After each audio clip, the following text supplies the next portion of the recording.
সুন্দরী রূপবতী মেয়ে গ্রামের একটা জঙ্গলের মেঠো পথ দিয়ে হাঁটছে। এমন সময় প্রচণ্ড রকমের ঝড় বৃষ্টি শুরু হলো। মেয়েটি জঙ্গলের ভিতর দৌড়তে দৌড়তে একটা ঘর দেখতে পেল। মেয়েটি গিয়ে ঘরের দরজায় নক করলো। ভিতর থেকে একজন সুদর্শন যুবক দরজা খুলে মেয়েটিকে আশ্রয় দিল। রাতের বেলা মেয়েটি খেয়াল করলো ছেলেটি তার হাতের আঙুলের মাথায় মোমবাতির মতো আলো জ্বালাচ্ছে। মেয়েটি ভয়ে কিছু না বলে চুপ রইল। এভাবে রাত কেটে গেল। পরদিন মেয়েটি বাড়ি ফিরে তার বাবাকে এ ঘটনা খুলে বলল। মেয়েটির পিতা ছেলেটির কাছে গিয়ে তার এই অদ্ভুত কর্মকাণ্ড সম্পর্কে জানতে চাইল।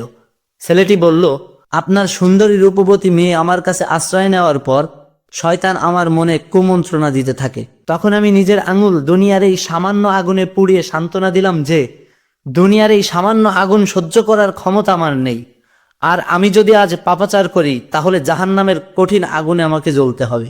মেয়েটির পিতা এই কথা শুনে বলল, বাবা, একটা রাত তুমি ধৈর্য ধারণ করার ফলে আল্লাহ তাআলা সারা জীবনের জন্য আমার এই সুন্দরী মেয়েটাকে তোমার করে দিল। আজই আমি আমার মেয়েকে তোমার সাথে বিয়ে দেব, কারণ তোমার মতো সৎ ছেলে বর্তমান সমাজে পাওয়া সম্ভব না।